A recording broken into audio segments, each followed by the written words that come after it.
I'm not sure if anybody can hear me, but welcome to Blog Talk Radio.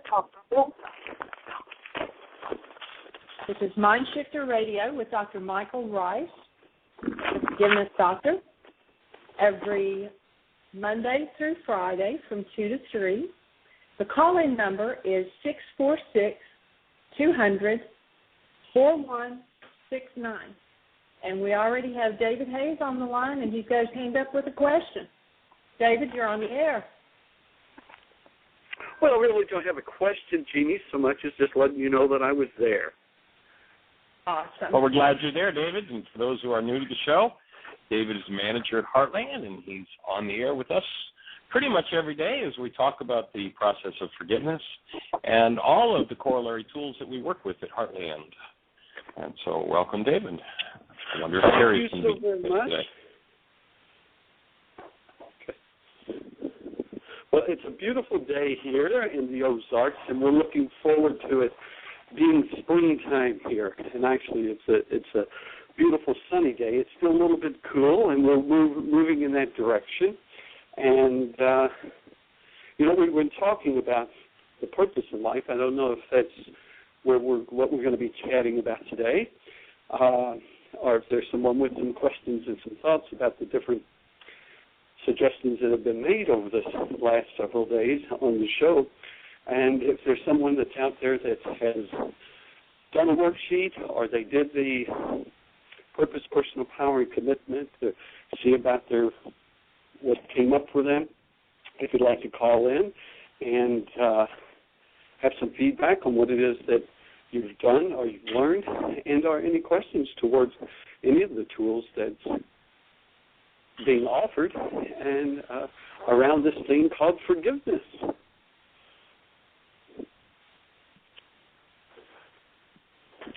For sure, there's a really powerful little story that I read when I do the Purpose, Personal Power, and Commitment workshop that is about a child's perception of purpose. And it kind of solidifies our conversation in a different way from the innocent mind of a child and how a child looks at the idea of purpose. And the story goes like this. A child was crushed to death under a garage door. This is the story of his near-life experience. Almost a month later to the day of the accident, Brian awoke from his afternoon nap and said, "Sit down, Mommy, I have something to tell you." At this time in his life, Brian usually spoke in small phrases, so to say a large sentence surprised my wife. She sat down with him on the bed, and he began to tell his sacred and remarkable story. "Do you remember when I got stuck under the garage door? Well, it was so heavy, and it hurt really bad. I called you, but you couldn't hear me. I started to cry, but then it hurt too bad, and the birdies came." "The birdies?" my wife puzzled. "Yes," he replied, "the birdies made a whooshing song and flew into the garage. They took care of me." "They did?" "Yes," he said, "one of the birdies went inside and got you. She came to tell you that I got stuck under the garage door." A sweet, reverent feeling filled the room. The spirit was so strong and yet lighter than air. My wife realized that a 3-year-old had no concept of death and spirits, so he was referring to the beings who came to him from beyond as birdies, because they were up in the air like birds that fly. "What did the birdies look like?" she asked. Brian answered, "They were so beautiful. They were dressed in all white. Some of them had on green and white, but some of them had on just white." "Did they say anything?" "Yes," he answered. "They told me the baby would be all right." "The baby?" my wife asked, confused. Brian answered, "The baby laying on the garage floor." He went on, "You came out and opened the garage door and ran to the baby, and you told the baby to stay and not leave." My wife nearly collapsed upon hearing this, for she had indeed gone and knelt beside Brian's body, and seeing his crushed chest and unrecognizable features, knowing he was already dead, she looked up around and whispered, "Don't leave us, Brian. Please stay if you can." As she listened to Brian telling her story of the words that she had spoken, she realized that his spirit had left his body and that he was looking down from above on his lifeless form. "Then what happened?" she asked. "We went on a trip," he said, "far, far away." He grew agitated, trying to say things he didn't seem to have the words for. My wife tried to calm and comfort him and let him know it was okay. He struggled with wanting to tell something that was obviously very important to him, but finding words was difficult. We flew so fast up in the air. They're so pretty, Mommy, he said, and there are lots and lots of birdies. My wife was stunned. In her mind, a sweet, comforting spirit enveloped her more soundly, but with an urgency she had never known before. Brian went on to tell her that the Birdies had told him that he'd come back to tell everyone about the Birdies. He said they brought him back to the house, and a big fire truck and an ambulance were there. A man was bringing the baby out on a white bed, and he had to tell the man the baby would be okay, but the man couldn't hear him. She said the Birdies told him that he had to go with the ambulance, but they would be near him. He said they were so pretty and so peaceful, he didn't want to come back. And then the bright light came. He said that the light was so bright and so warm, and he loved the bright light so much.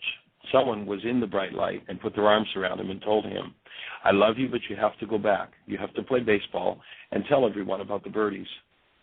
Then the person in the bright light kissed him and waved goodbye. Then whoosh, a big sound came, and they went into the clouds. The story went on for an hour.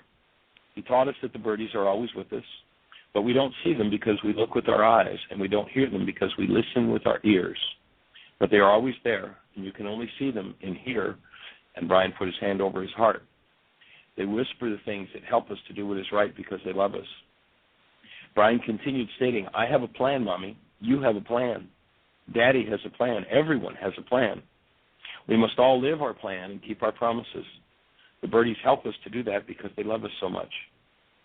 In the weeks that followed, he often came and told us all or part of the story again and again. Always the story remained the same. The details were never changed or out of order. A few times he added further bits of information and clarified the message he'd already delivered. It never ceased to amaze us how he could tell in such detail and speak beyond his ability when he spoke of his Birdies. Everywhere he went, he told strangers about the Birdies. Surprisingly, no one ever looked at him strangely when he did this. Rather, they always got a softened look on their face and smiled. Needless to say, we've not been the same ever since, and I pray we never will be. Child's perception of purpose. You know, when we started out with the purpose conversation, we spoke about a quote. We give you a quote from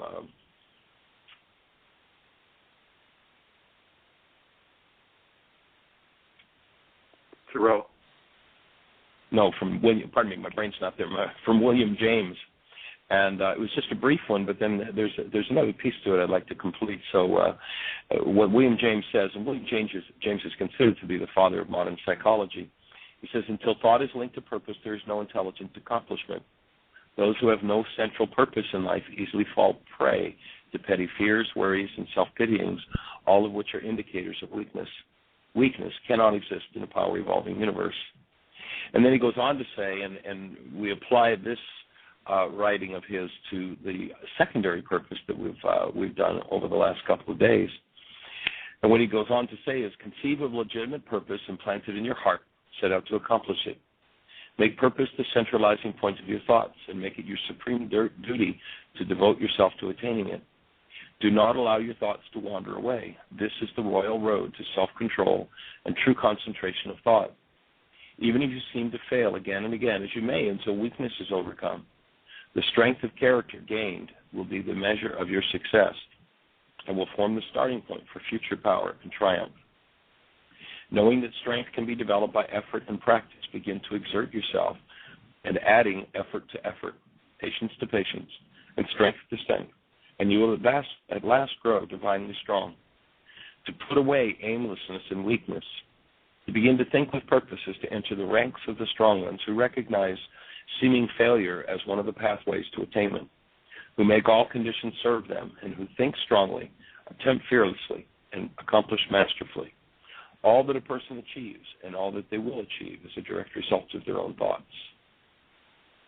And so William James gives us a pretty powerful view of purpose, and of course it ties in with our request now that you've done the secondary purpose worksheet. And if you're new to the show, if you want to jump on our website, which is www.whyagain.com, it's www.whyagain.com. You can go to the right-hand side of the site, and there's a link there that says Download Worksheets. And you can scroll down the list and find the purpose worksheet. It's pretty much self-explanatory. And this is basically what William James is saying, devote yourself to. And we've suggested that now that you've done that exercise, that you carry the result of it with you continuously and refine it and refine it. You'll find that, as he says, things will drop away. And as things drop away, you'll get greater clarity on exactly what your purpose is and where you can go with that. And kind of the glue that ties it all together is commitment, and that's why we bring together purpose, personal power, and commitment into one workshop. And, of course, the DVD is available. You can order it from the website if you want to do the whole workshop. It's a 2-hour live workshop. But W.H. Murray has a writing on commitment that really keys in here. And what he says about commitment is until one is committed, there is hesitancy, a chance to draw back, always ineffectiveness. Concerning all acts of initiative and creation, there is one elementary truth, the ignorance of which kills countless ideas and splendid plans. The moment one definitely commits oneself, then providence moves too. All sorts of things occur that would never otherwise have occurred. A whole stream of events issues from the decisions, raising in one's favor all manner of unforeseen thoughts, incidents, meeting, and material assistance, which no man could have dreamt would have come his way.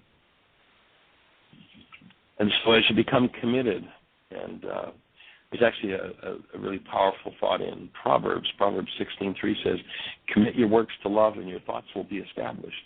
That this brings everything, is what brings everything into alignment. And when everything inside of you is in alignment, you're in that position of personal power, and you're no longer swayed by the events outside of you. Most people, whatever the prevailing wind is, that's what takes them down the river, whichever way they happen to go. And once you've got clarity, really crisp clarity on your purpose, you've got a standard by which to determine whether you will engage in any particular conversation or any particular action or activity.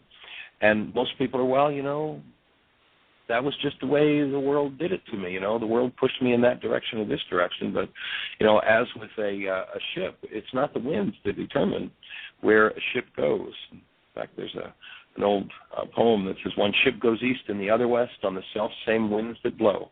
'Tis the set of the sails and not the gales that determine the way she goes. And it's the same with us as human beings, that it is the set of our minds, and if it's on purpose, personal power just automatically coagulates. It automatically becomes part of our process. If our mind is in 1,000 directions and we have no commitment to purpose and we don't know what our purpose is, then the tendency is to move in all sorts of directions that tend to use up our personal power, that tend to consume it in things that we really have no business being even engaged in. Conversations. If you're being, if what we said to you when we've asked and come to a conclusion over the question of describe a newborn, and everybody's description of the newborn is love. What business does love have engaging in any conversation other than love? Why go there? Why engage in that energy? That just sucks power away. And so as you get clear and committed to your purpose, then your conversations always are on purpose. Your thoughts always are on purpose. That brings your feelings into alignment, so your feelings are always on purpose. And everything then supports you in functioning and living as your purpose, or shows up to show you what you need to let go of, what you need to forgive in order to truly engage in your purpose. And forgiveness is, as we're teaching it in this work and as we've developed it out of the ancient Aramaic, forgiveness has nothing to do with letting other people off the hook because of what's happening in your mind or in your life or in your world. If there's something inside of you that takes you out of purpose, something inside of you that's painful, traumatic, then your work is to be letting loose of that, letting go of that, and that's called forgiveness. And if you haven't engaged in or touched into the forgiveness process as we're teaching it yet, you can go to, again, our website, www.whyagain.com, and click on that download worksheets. And the first item is a copy of Chapter 24. It's a free download. You can download that Chapter 24 from the website and read the instructions on the worksheet. The second item is a 7-step reality management worksheet, and that's the forgiveness. That's the how-to of forgiveness from the Aramaic. I can remember when I first started to understand forgiveness, the people that were talking about it. This goes back decades, and I'd say, well, gee, that's very exciting. I got it. I'm understanding the power and the importance of forgiveness. Now, tell me, how do you do it? And people go, well, you just forgive. It's like, well, no, I don't know how you do it. That's why I'm asking. How do you do it? And I couldn't find anybody that knew. It took years of searching to find the how-to of forgiveness. And that worksheet is the culmination of about 12 or 14 years of searching for the how-to of forgiveness, and then another 26 or 28 refining the process so that we can just hand it to somebody to engage in and use it in order to change what's going on in their minds, in their physiology, and in their worlds. So we invite you to take that tool and actually put it to work, actually put the pen to the paper. This isn't meant to be just an exciting and interesting conversation. It's meant to be something that impacts your life and that you choose to engage in and bring about the shifts that put you in alignment with your true purpose and your true power. The truth is, you have as much personal power as any human being that has ever existed. But if it's scattered in all kinds of different directions, it seems like it's not available to you, and somebody else must have the power. And each time we deny ownership for what we set up and create in our lives, we hide our power from ourselves in our brain's image of others. They show up in our mind with our power attached, and we think it's their power. But the truth is, it's ours. And so there's the direction that we want to head with our purpose, personal power, and commitment today. And I'm wondering if we have any questions on the phone or in the chat room, Jeannie? No, we don't. There's several people out there listening, and I had actually given the link where people could find that story on our website, and it's under www.whyagain.com. That's WHYAGAIN.com/share, SHARE.php. And I'm checking the website now because one of the people popped back in and said that they couldn't get it to load, so we may be having server issues, but I'll continue to check on that. And the calling number is 646-200-4169. If you have any questions, give us a call. And if you're in the South Florida area, we've got 2 more free workshops tonight at Unity of Pompano in Pompano Beach, Florida, just north of Fort Lauderdale. Tonight we'll be doing communication. Did you hear what I think I said? And tomorrow night, Introduction Advanced Understanding of A Course in Miracles. And so that'll be our workshops for the next 2 nights. We invite you to come and join us. And this weekend we'll be doing an intensive where we'll be doing a kind of a mini, just a 2-day intensive. It'll be 9 in the morning till 9 at night on Saturday, and then 9 until 6 on Sunday. And we'll be looking at the Why Is This Happening to Me Again work. We'll be getting into the forgiveness worksheet process. From there, we'll step into purpose, personal power, and commitment. We'll do this purpose process as part of the intensive. And then we'll be looking at getting the stress you need. There's this third worksheet that we have called Mind Goal Management that shows exactly how to create stress, exactly how to delete stress that doesn't belong in your mind, and recapture your power from all those stresses that seem to come from the outside but really are just products of what's going on the inside. And then on Sunday we'll be getting into, well, actually probably Saturday night we'll start with MindShifters, which is still another tool we teach for getting in touch with and opening the dissociated mind. And then on Sunday we'll be doing still point reading. So we're going to have an awesome weekend here in Fort Lauderdale. We invite you to consider coming to join us for Unity of Pompano tonight, tomorrow night, and the weekend in Fort Lauderdale. Otherwise, once we're complete with that, we'll be on the road. David and Terry will be doing the radio show again next week. I'm going to be flying to Cat Cay in the Bahamas do some work with a group of folks over there. And we'll be back on air again, Jeannie and I. Jeannie will probably run the switchboard next week while I'm in Cat K. And then we'll be, in 2 weeks, we'll be in Las Vegas, Nevada, doing some workshops out there. So lots happening. And it does appear like the site is down right now, so we'll just have to wait until they get the server back up. And we do have another question out in the room, and I believe that it is Lady Jane. You're on the air. Hi. Hi. Welcome, young lady. I was listening. As always, it's a delight to hear your voice. Thank you very much. It's so interesting to listen, even though I've heard some of these things, how you talk about your brain cells being established and how each and every day there's a little bit more and a little bit more becomes, the purpose became a lot clearer, I thought, by your work you've been doing. The Bahamas, huh? You're going to the Bahamas? Down there. Gee, that's really tough.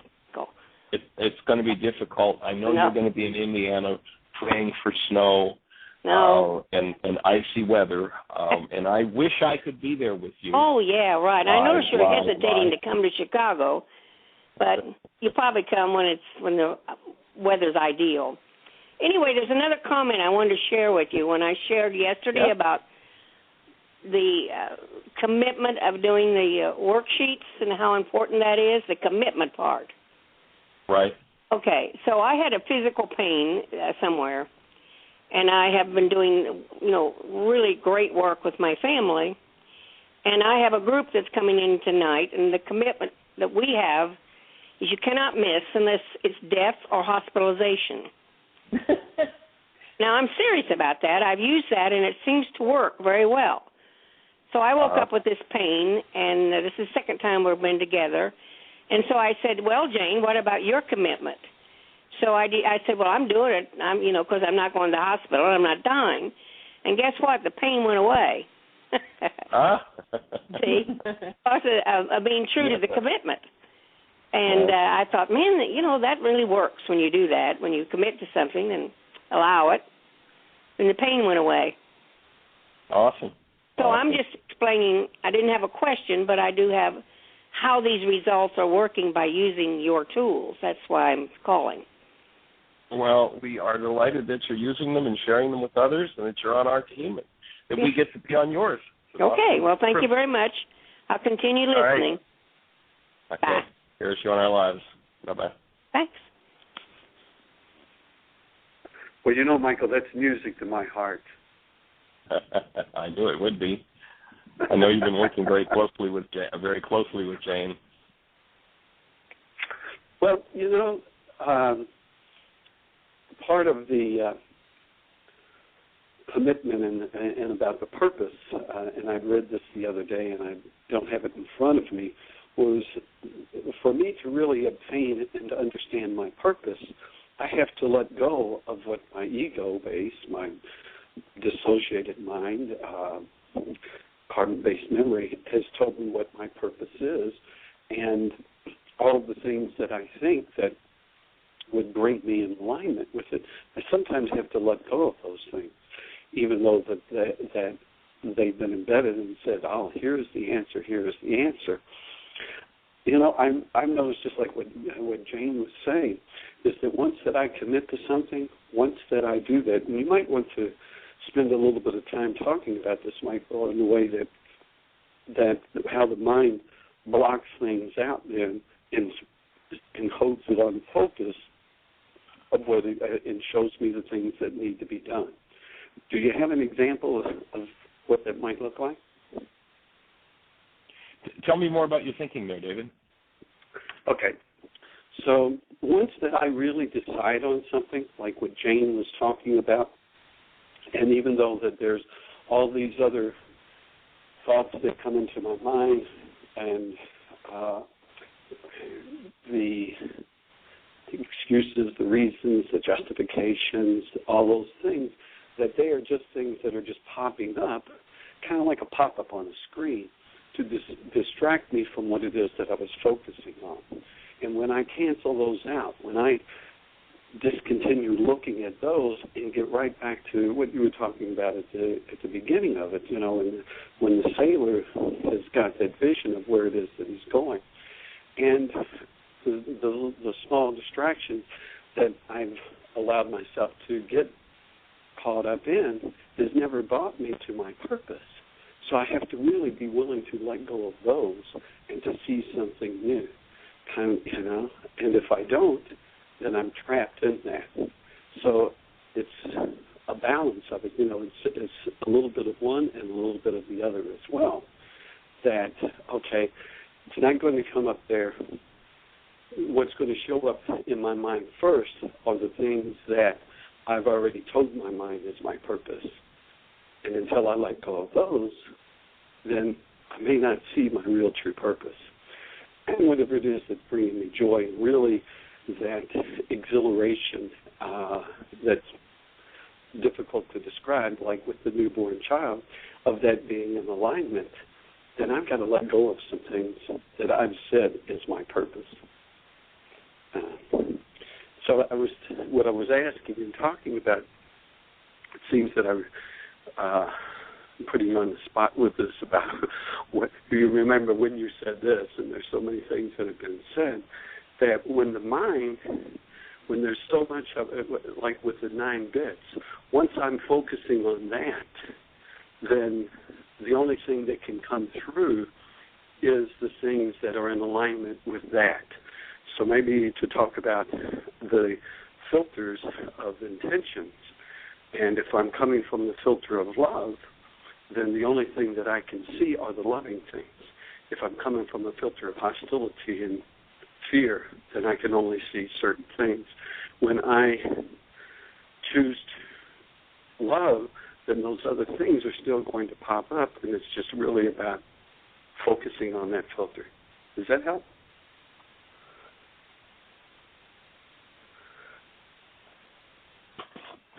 Michael, we're not hearing you.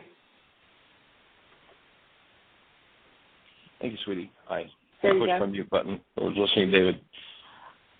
The little piece, the written piece that you sent me, David, with the mail last week entitled When, is that something that you put together? Yep. Okay. So I think that just ties right into to the conversation that you're inviting there. And so what I'd like to do is share that. And I don't know if you've sent it to Jeannie, but perhaps you want to email it to Jeannie, and maybe she could put it on the website. But here's a piece that David put together called When. And it begins with, when you come from love as others around you are in hostility and fear, blaming you. When you trust yourself enough while others are doubting, denying, and resisting, that you allow for their realities and there's space for them to heal.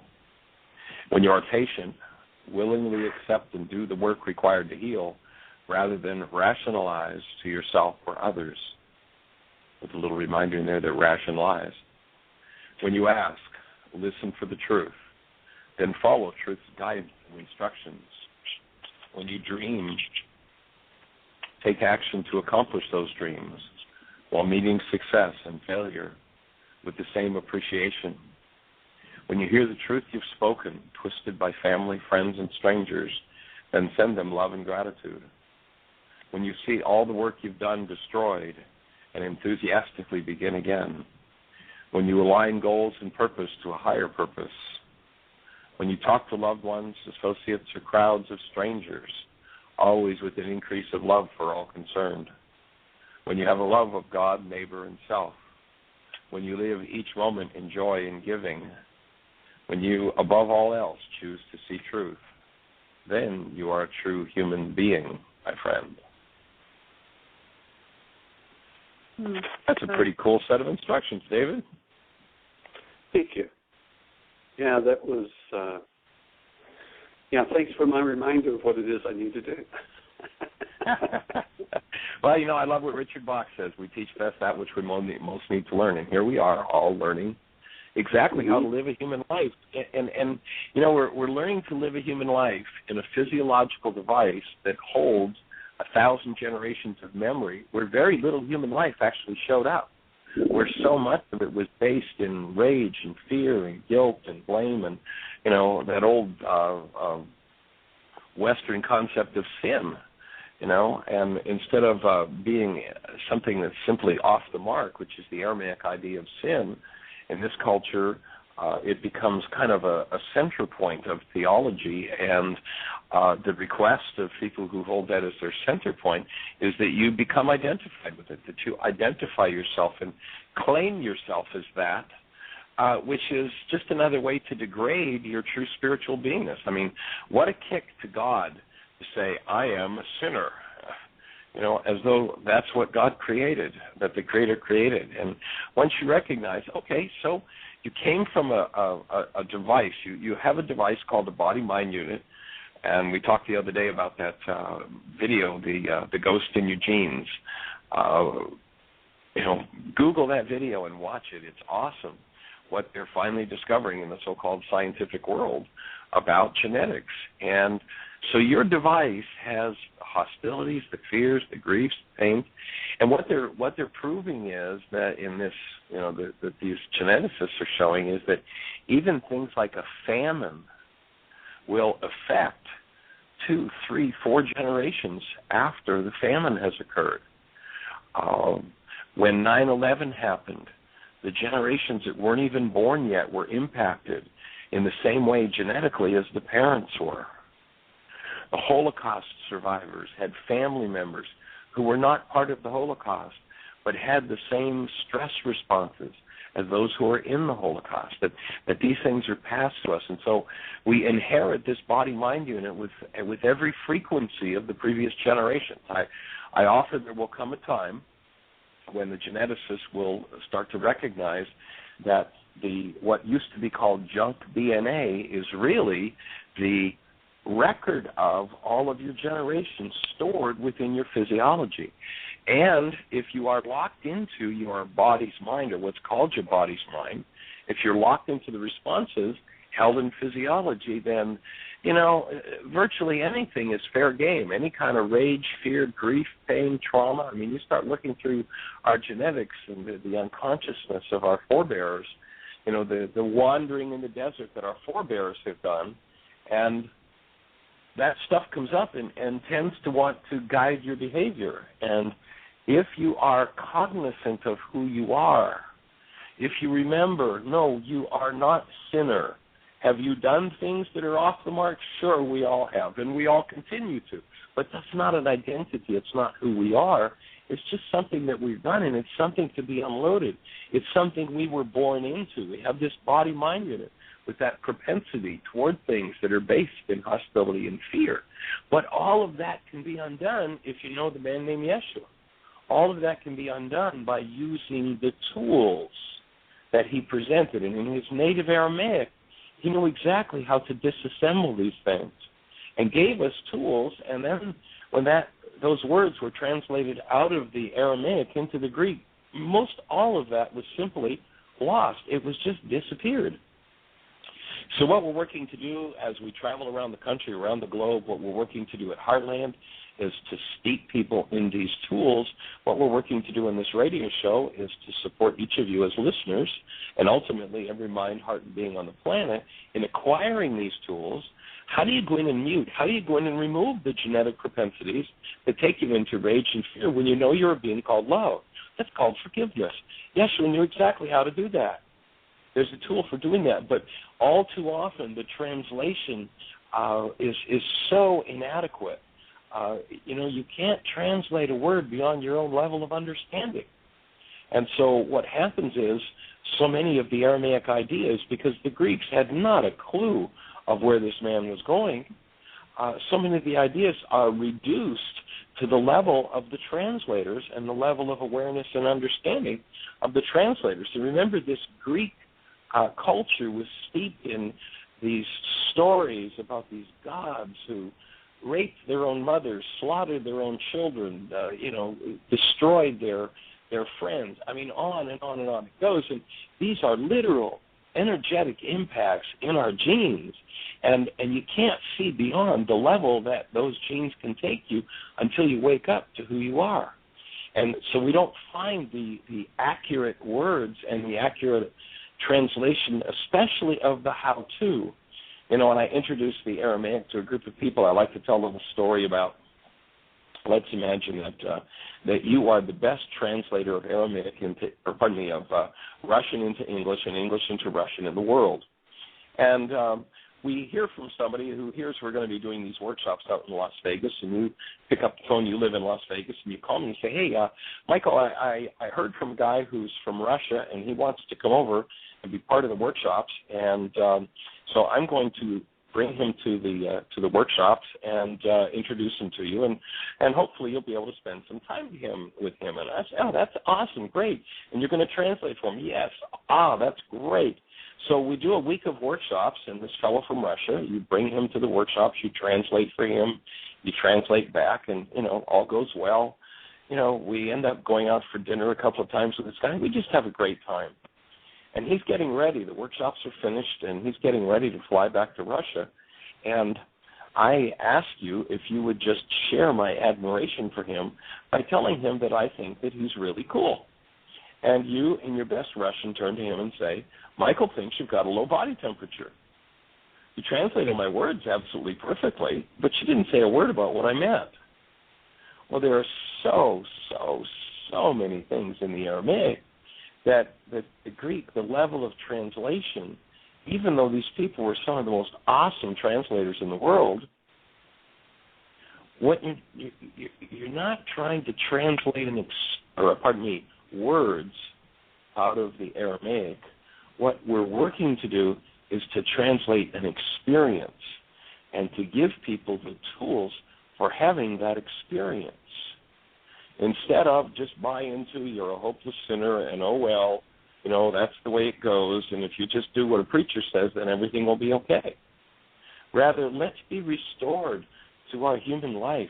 Let's follow the leadings of the man who knew how to do that and actually live as love and actually remove those things that are unlike love and strive to live as the beings we were designed to live as. And an interesting thing happens. You will begin to be empowered to remove from your genetics things that never belonged there. And as you remove those things that never belonged there, guess what?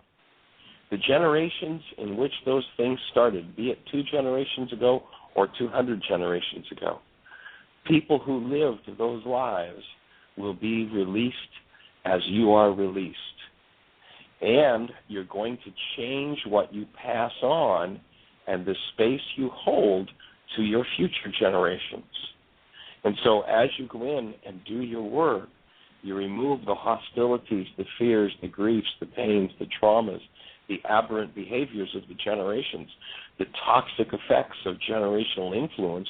You remove those, and literally, even if your children are already born and grown and out there, you open an energy window for them to change. I remember working with a woman in South Florida several years ago. I used to have a private practice down here in Fort Lauderdale. And there was a woman whose daughter had run away from home about 8 years earlier. And this woman, obviously, what trauma. Her daughter is 11 years of age and runs away from home. She hasn't heard a word from her in 8 years. She doesn't know if her daughter's alive or dead. She did a major piece of forgiveness work around her daughter. And 3 days later, she gets a phone call from Southern California. Hey, Mom, just wanted to check in with you and let you know I'm okay and make sure that you're doing okay. What an awesome shift. Lady Jane called yesterday, and she was up against some of her own generational frustration and upset and the issues going on in the family system and why doesn't this work and why doesn't this break through? And all of a sudden she gets a breakthrough. And there on the phone, now I don't remember yesterday, maybe Jeannie, maybe you'll remember, or David, I don't remember whether Jane said she called her daughter. I believe she said her daughter called her. And all of a sudden they're on the same page and they're having the same conversation about forgiveness and working through these issues. We literally changed the whole energy system with the teachings of that man named Yeshua. The Greeks, sadly, didn't have a clue. Paul didn't have a clue. Well, Michael, how dare you say Paul didn't have a clue? Paul was a scripture writer. Yeah, he was. And he didn't get it. He didn't get it right. Well, how do you know that, Michael? How dare you say such a thing about Paul? Well, just listen to his own words. Paul does this wonderful writing about love. He realizes that he doesn't like what's happened in his bloodline. You know, Paul was a killer previously. That was his job. He went around having people slaughtered. And so he meets on the road to Damascus. He has a full-blown light experience, just like our little story at the beginning of the show with that little boy crushed beneath the door. He has a full-blown light experience, and he realizes who he is as love. And he writes these awesome words about love, but that hasn't changed his genetic propensities. So what does Paul say when the stress is up and the chips are down? He says, why is it the things I would do, I cannot do? And the things that I hate are what I do. He didn't know. He couldn't write it to the Greeks because he didn't know. You have to go back to Yeshua in the Aramaic. And when you go back and you use those tools, you will have a direct experience. Then you will be able to write about that experience directly. But you can't write about an experience you have not had.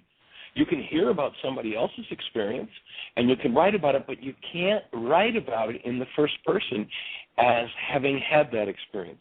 If you will engage these tools, you will have a direct experience, and you will be able to write it firsthand from your own experience. And you will know it won't just be a belief system for you. You know, people talk about believe, believe, believe. Well, break the word down. It says be living. We need to be living as human beings. Love, not sinners, not decrepit beings, not inheritors of insanity, but living as human beings. And then the work of Yeshua is moving forward and undoing those things that are unlike human life in us. And that's that forgiveness process that we invited you to download the reality management worksheet. That's where we want to go with this. And then you'll arrive at that piece that I just shared that David wrote about when you come from love, as others around you are in hostility and fear and blaming you. And, you know, we call that the 8th Beatitude mindset. If you look at the Beatitudes are powerful in terms of instructions on how to achieve the result that we're speaking about. And then the 8th Beatitude speaks about how, and if you do this, there are going to be people who are going to revile you. There are going to be people who aren't going to like the fact that you are in a pure space while they're holding their hostility and fear, and they will project their hostility and fear onto you.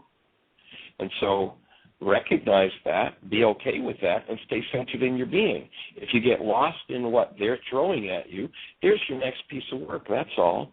And ultimately, what it's about is cleaning up every bit of hostility and fear from all the generations and moving forward with the purpose of a true human life, with the commitment and the conviction of a true being called love.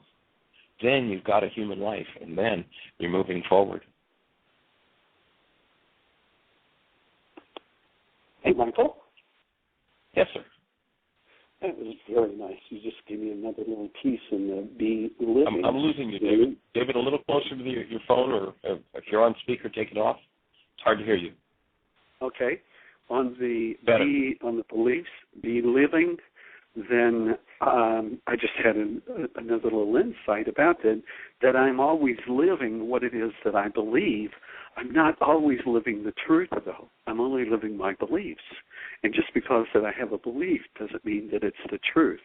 And when I do my work, use the tools, as you said, and the only way for me to get to the truth is for me to use the tools to let go of what it is that I do believe, so that I can have the experience of the truth, and then I will be living from the truth. Yes, and any belief that is unlike love, that is based in hostility or fear, is not true. It may be a particular individual's truth at a given moment, but it can be disassembled through forgiveness because it's not the truth. Anything based in hostility or fear is not the truth. It may be our experience, it may be our truth, but it's not the truth. The truth is, you are an awesome being made of the stuff called love. You are designed. Actually, there's an interesting word in Aramaic that's been, again, so twisted in the English language. A few shows back, we talked about Karl Marx idea that if you want to destroy society, you just change the meaning of its words. And this word in Aramaic, prayer, in the Greek translations, it becomes, putting your order into the cosmic gift catalog, ordering God around, telling God what God should do for you today. But in Aramaic, the word prayer means to set a trap for God. That your physiology is a device designed to capture and reflect the love of God in the world the same way as a television antenna captures or traps Channel 2 or Channel 4 or Channel 7, whatever, and brings it into the TV set with clarity. And so as you align yourself, and that's why we're talking about this purpose, personal power, and commitment, when you align yourself with your true being, when you align yourself with your true purpose, you literally become a trap for God. You literally become the place where love reflects in the world. Now, the world doesn't like that, and the world would rather rip you down into its lowest common denominator, because then you're controllable. Thank you, we'll pass. If we choose to move forward as beings of love, that's where the real empowerment lies, in being the possessor, the experiencer, and the owner of a real human life. I was speaking to a man yesterday, and we were talking about just what a privilege it is to have a human life, this awesome experience, and how because of what's in the genes, because of what's in the genetic and environmental experience, so many people are just so lost in it that it's like some kind of a curse. When the truth is, it's such an awesome thing to have a human life, even if you're in the middle of your worst muddle. Anybody who's listening to the show right now, if you're in the middle of the worst muddle of your life and there's terror and there are terrible things going on, et cetera, et cetera, et cetera, if you'll take these tools and put them to work, you will rise up on the other side of that as a human life. And having overcome that, you'll be able to hold a different quality of space. The forgiveness tool is a necessity. The deleting of the genetic propensity toward any form of hostility or fear is a necessity. The Greeks taught us not to forgive. They called it forgiveness, but they taught us to pardon. It goes like this in the Greek translations: you did something really terrible that caused all this pain inside of me, but it's okay, I'll forgive you. That, my friends, has absolutely nothing to do with forgiveness. That's pardoning. That's a nice thing to do. That can produce some benefits. But if you pardon and you think you've forgiven, then you leave your forgiveness work undone, which means you'll have to go back and revisit those very frequencies of pain and trauma that are in you. If you pardon someone, people do crazy things, so I let them off the hook. That's nice. And now I recognize the source of my pain and my trauma is my own genetics, my own thoughts, my own feelings, my own realities. And there are tools with which to take those things apart and be done with them. And so pardon if you must. Please let go of the need to call that forgiveness, because it's not forgiveness. And then go about actually doing your forgiveness work. That is, go inside yourself. You apply the tool of forgiveness. That's the reality management worksheet we talked about that's available with instructions on the website on www.whyagain.com. Start to do that worksheet and watch things disappear. Watch things dissipate. Terry, are you on the show with us? Terry's doing the workshop. He is on. Terry's got a workshop. Oh, is he? Oh, cool. He is on. Oh, okay. Terry, you're on the air. Okay. Hey, guys. How are you? Hey, Terry, glad you're listening. Glad you're here. How's your workshop going? Well, no one showed up. So you're doing it for yourself. All right. Awesome. I'm doing my own workshop here. And, all right. Cool. Taking to heart the words that I'm hearing. Mm-hmm. Yeah, I just had the thought, Terry, of asking you because, you were kind of one of David's first projects in building the brain cells and inviting you to really take on the tool of forgiveness and do those worksheets. And I know the last time we spoke about it, you'd upped your commitment to 10 a day because you were seeing such benefits. And so at this juncture, it just seemed appropriate if you were inclined to share what that's done in your life. And I know you're back there with your kids right now, and interested in sharing what kind of a blast you've been having with them and what kind of healing crisis you've been in. And I think it's inspiring to hear your experience, especially for somebody who hears us saying this but goes, wait a minute, this doesn't make sense. I don't have any experience that looks like that. My trauma comes up and I'm just locked in trauma and it's more trauma. And one of the things that we know about the human so-called mind is that whatever's firing in brain cells looks like the truth, the whole truth and nothing but the truth, and nothing else could ever be true. The real truth is, if what's firing in brain cells is based in hostility and fear, it seems permanent, it seems real, it seems as if there are no other options. And that's because there have been so many generations who have pounded that into our structures that it seems like it can't be defeated. And the truth is, as you begin to do your forgiveness work, you dismantle those things. And so, you got anything to share about that, Terry? Well, there's certainly a lot that could be shared about that. And the key piece that I'll add right now is what I'm seeing for most people that I'm working with and coming in contact with is to encourage and support them to start somewhere, and start at a point that may seem minimal or trivial, but that success, that foundation, that small step is what leads to the next step and the next step and the next step. So, for instance, example, when I first started with David, my agreement was one worksheet a day. That was all that I was willing to do, and that was for 10 days only, too. So it's just as a short timeline.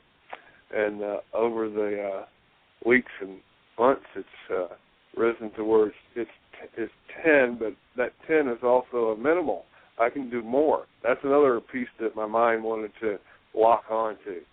So when I was committed to 5, and I was feeling like I needed more than 5, well, I was having resistance to doing more than 5, and then I just a shift continued to push them through. A little shift in the words, my instructions to my mind were, well, it's 5 minimum. You can do more. This is me giving my mind instructions, and it was like, oh, okay, we can do more. Did you hear that, Jane? Yeah, and going through this last wave of the healing crisis and the appearances and all, what is the most rewarding is realizing that the chatter, the mind chatter, and the negativity, and all the things that are coming up, that to attempt to change that energy as it's moving is like it's pointless. It's moving, and there's an ability to observe it, participate in it, and allow whatever that process looks like as far as time and that movement, and things to unfold, and to know that there's going to be another side of it. And my relationship with my son is just beyond anything that I think most people can imagine. He's almost 15, having a relationship with a teenage son, and seeing my children more and more from my filters of love, as opposed to the filters of hostility and fear. Then the gift is that I'm seeing things in a much more beautiful way, So that's a little bit of what's going on. So, Terry, you're saying seeing it like the way your dad used to see you when you were kids through the eyes of love all the time? Not at all. Tell me about that. What do you mean? Well, my father was an absentee father, and for the most part, and when he did show up, it was everything less than love, and there was hostility and violence and abuse and trauma and drama and all that good stuff, and what I, over the years, working on those issues and connecting with him when he was in hospice dying from cirrhosis, was that his pain, he was so connected, entrenched in that pain body that there was really no other choice for his behavior as long as he was choosing to be in that, that he was stuck on the treadmill, so to speak. And that's true to some degree, and I guess we all have the choice, and he made choices that set that in motion. So he was a great teacher for me in showing me how I prefer not to live. Yeah. Did you ever find yourself expressing any of that stuff toward your children? Oh, yeah. Did you learn from that? Toward the children, toward wives, toward anybody that come into my range. Would you hang around long enough and the stress gets up, there's going to be some ugly stuff flying out. Does it mean that you did that whenever you made the commitment of doing one worksheet and you were resistant with coming at me? Did you get that part? No, I didn't get that, Dave. So let me fix my phone. Yeah, I think. What were you saying now exactly? Well, that even the smallest commitment, then the stuff comes up and the behavior starts to come out. Like when Michael was asking you, did you ever behave that way with your children?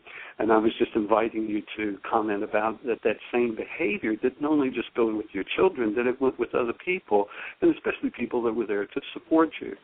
Because, it never was pointed at you, David, was it? Oh, no, never. It was never pointed at you, no. No, never, ever. And, hey, so, and, I'd like to make a comment about the relationship that you're having with your children now. And I've been really honored to be a part of your family in their growth because I got to participate in an intensive 5 years ago or 6 years ago when your children were 5 and 10 years old. And the point I want to make with it is that they spent 9 days, children spent 9 days in an intensive, and they committed to do worksheets, and they committed to use the tools. And I'll just let the audience know, they were resistant of using and doing them as well, too, and that their parents were willing to hold the space of love, and the other adults that were there were willing to hold the space of love and hold them accountable to do their work. And after that, then your children, on several occasions, I know, held the mirror up for you, Terry, and said, Dad, maybe you need to do a worksheet on that. How fabulous is that, rather than them to blame you for how they're feeling and to stop the process, that they were adults enough and mature enough to, at 6 and 7 years old, to say, Dad, maybe you need to do a worksheet. It seems like you're a little bit angry right now, which is generated to create the relationship that you're having right now with your children. So there. Right. And we're just about to close down time, so I want to throw in a couple of thoughts before we close for anybody who may find themselves sitting in a place of, well, gee, is this really possible? Yeah, it's absolutely possible. And what happens with the worksheet? One of the things that you'll have heard me say in the workshops is that in order to truly heal, you've got to be out of your mind. And that is your body's multi-generational database. You've got to disconnect from that. And what the worksheet does, aside from process through those things, what the worksheet does is it gives you, even at first it's usually just an instant to be out of that and have the realization. And for most people, it's just a fraction of a second of, gee, something happened, and they have a direct experience of a human life, of being love. And when that happens, each time you do a worksheet, you collapse that multi-generational database. You step in to functioning as a human being. And as you do that, you get ready to change everything in your world. Every dynamic, everything in the family system changes awesomely because you are the active presence of love. And when you live as the active presence of love, guess what? You're getting ready to have the best year yet of your eternal life. And that's the space we hold from you. And thank you for joining us for MindShifters Radio. Blessings.